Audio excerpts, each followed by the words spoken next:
Hello everyone, welcome back to my Facebook page and YouTube channel Nupur blog and cook. কেমন আছেন সবাই? আশা করি সবাই অনেক অনেক ভালো আছেন। আমিও ভালো আছি। চলে এলাম আবার একটা নতুন ভিডিও নিয়ে। আশা করি ভিডিওটা আপনাদের ভালো লাগবে। তো এখানে যে আমি কই মাছ ভেজে নিব, প্রথমে কই মাছটা ভালোভাবে ধুয়ে নিয়েছি। ধুয়ে এখান দিয়ে ছোট ছোট করে পিস পিস করে ফাড় দিয়ে কেটে নিয়েছি। এখন এর মধ্যে হলুদ, মরিচ, লবণ দিয়ে আর একটু হালকা তেল দিয়ে মেখে রাখবো কিছুক্ষণ, তারপর দেন ভাজবো।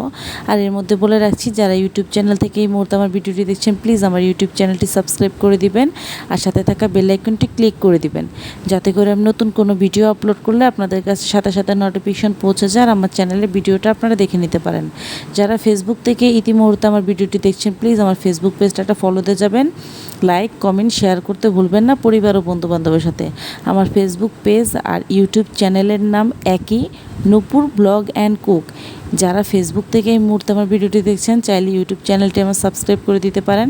আর যারা ইউটিউব থেকে দেখছেন, চাইলে ফেসবুক পেজে গিয়ে আমার পেজটি একটা ফলো দিয়ে যেতে পারেন।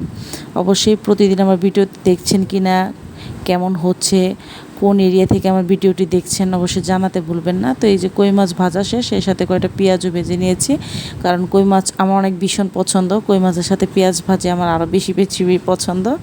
তো এই তো কই মাছটা ভাজা শেষ। আর এখানে হচ্ছে এই যে পেঁয়াজ আর কাঁচামরিচ আমি কেটে রেখে দিয়েছি। আর এই যে আলুর মধ্যে আমি লবণ আর হলুদ দিয়ে দিয়েছি, দেখতেই পাচ্ছেন। আলু দিয়ে করলা ভাজি করব। আর করলাটা এই যে আমি ভালোভাবে একটু লবণ দিয়ে কষলিয়ে 20 মিনিটের মতো রেখে দিয়েছি, যাতে করে এর তিতা ভাবটা তিতা পানিটা পড়ে যায়। এরকম আপনারা ট্রাই করে দেখবেন, একটা ছোটো টিপস দিয়ে দিলাম। অবশ্যই এইভাবে করে অনেকে আধা ঘন্টা রাখে, অনেকে 40 মিনিট রাখে। আধা ঘন্টা 40 মিনিট রাখলে বেশি ভালো।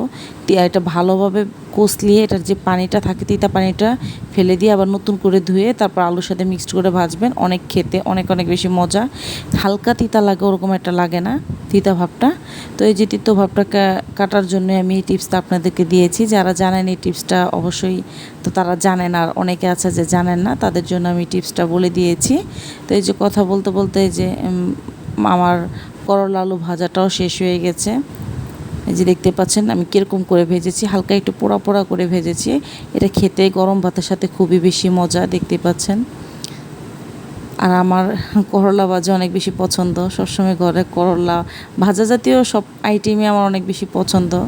একবেলা খাই তো, তাই একটু তৃপ্তি সহকারে খেলেই আমার বেশি ভালো লাগে।